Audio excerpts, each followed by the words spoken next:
সামাজিক যোগাযোগ মাধ্যমের অবারিত দুনিয়ায় আপনার পরিচিত বা বন্ধু তালিকায় থাকা ব্যবহারকারীরা কি শুধুই কোনো চেনা মুখ, নাকি এই চেনা নামের আড়ালে লুকিয়ে আছে অন্য কোনো ছদ্মনাম, কোনো ভিন্ন ধর্মীয় পরিচয় কিংবা কোনো সুগভীর সাম্প্রদায়িক যৌন সন্ত্রাসের সক্রিয় চক্রের ব্লুপ্রিন্ট?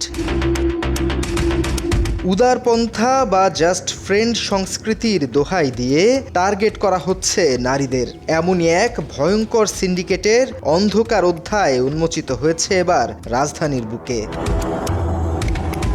ঘটনার শুরু গত 21শে এপ্রিল মধ্যরাতে কুড়িগ্রামের এক বিবাহিত নারীকে প্রেমের ফাঁদে ফেলে পরিচয় গোপন করে ঢাকার অদূরে নারায়ণগঞ্জের মৌচাকে আটকে রাখে বাবু নামের এক যুবক। লক্ষ্য ছিল ধর্মান্তরিত করে সীমান্ত পার করা। টিম প্রোটেক্ট আওয়ার সিস্টার্স নামের একটি সংগঠন এই আশঙ্কাজনক বার্তা পাওয়ার পর শুরু হয় অনুসন্ধান। ইন্ডিয়াতে নিয়ে যাবে এমন কিছু বলছিল। বাংলা এডিশনের ধারাবাহিক প্রতিবেদনে বেরিয়ে আসে কেঁচো খুঁড়তে সাপ। বাবু নামের আড়ালে লুকিয়ে থাকা ওই যুবকের আসল নাম শ্রী প্রশান্ত চন্দ্র শীল।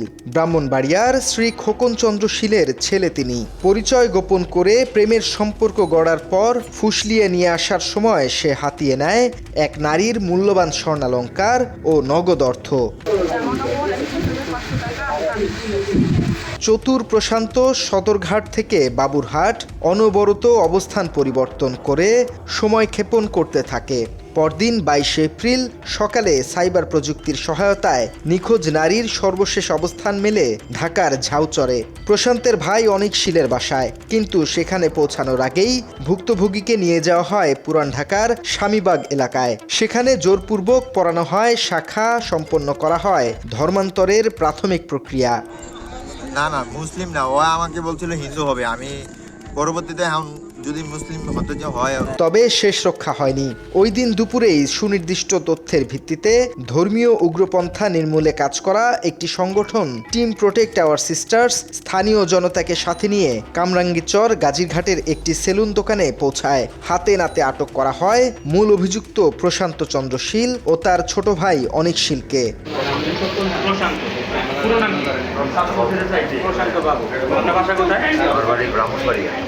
এ সময় উদ্ধার হয় দোকানটিতে রাখা মাদকদ্রব্য, ভুক্তভোগীর দুটি স্বর্ণের দুল এবং নগদ 31,000 টাকা।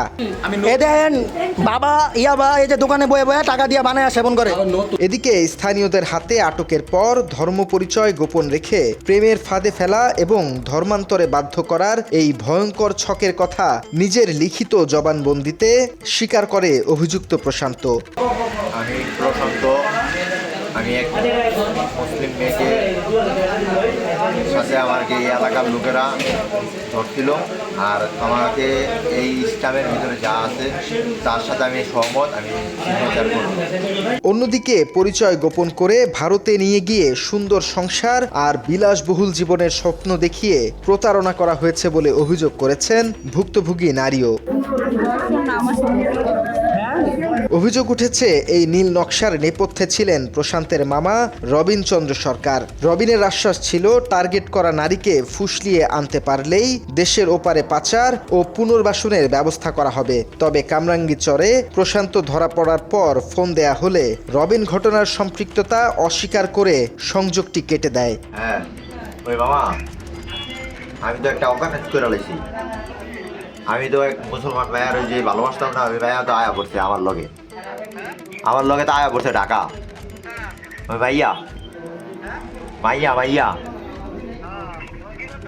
আমার মামা হেল্প করতে পারবেন নাকি? হিন্দু হইব মাইয়া। পরবর্তীতে স্থানীয় জনতা ভুক্তভোগীর পরিবারকে খবর দিলে তার ভাইয়ের কাছে বোনসহ উদ্ধারকৃত স্বর্ণালংকার ও নগদ অর্থ বুঝিয়ে দেওয়া হয়। ভাইদের কাছে ভাইয়া আমরা আপনার কাছে মেয়ের টাকা এবং জুয়েলারি এবং একটি ফোন, এটা আপনাকে বুঝিয়ে দিতে পারছি। তবে উগ্রপন্থী কোনো মহলের প্রভাবের ভয়ে ভুক্তভোগী পরিবার কিংবা অন্য কোনো পক্ষ এখনো কোনো আনুষ্ঠানিক আইনি পদক্ষেপ নেয়নি বলে জানা গেছে। অনুসন্ধানে উঠে এসেছে আরও ভয়ঙ্কর তথ্য।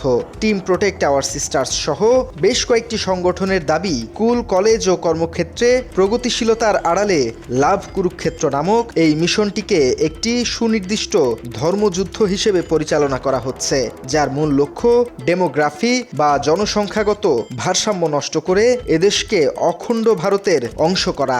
স্কুল, কলেজ, বিশ্ববিদ্যালয়, মাদ্রাসা এবং কর্মক্ষেত্রে প্রগতিশীলতা, অসাম্প্রদায়িকতা ও ধর্ম কোনো ব্যাপার না এমন ধারণাকে পুঁজি করে নারী স্বাধীনতা ও হিন্দু মুসলিম বন্ধুত্বের আড়ালে এক ভয়াবহ মিশন চালানো হচ্ছে।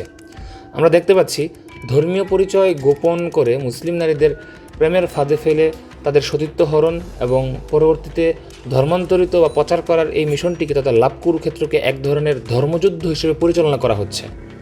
আরও আশঙ্কাজনক হচ্ছে যে এসব মুসলিম নারীদের গর্ভে সন্তান উৎপাদন করে জনসংখ্যা বৃদ্ধি এবং ডেমোগ্রাফি বা জনসংখ্যার অনুপাত পরিবর্তন করার একটি পরিকল্পিত ষড়যন্ত্র তথা পপুলেশন কুরুক্ষেত্র পরিচালনা করা হচ্ছে।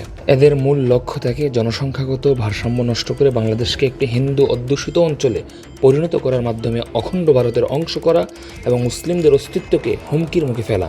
জানা যায়, এই অন্ধকার মিশনের যোদ্ধাদের প্রলোভন দেয়া হয়, সফল হলে ভারতে নাগরিকত্ব ও 5 লাখ রুপি পুরস্কার, আর মৃত্যু হলে স্বর্গে গিয়ে মিলবে 1000 অপ্সরা। তথ্য রয়েছে তাদের এই কাজে এদেশে প্রশাসনিক সহযোগিতার ব্যবস্থা করে উগ্রপন্থী কতিপয় সংগঠনের নেতারা।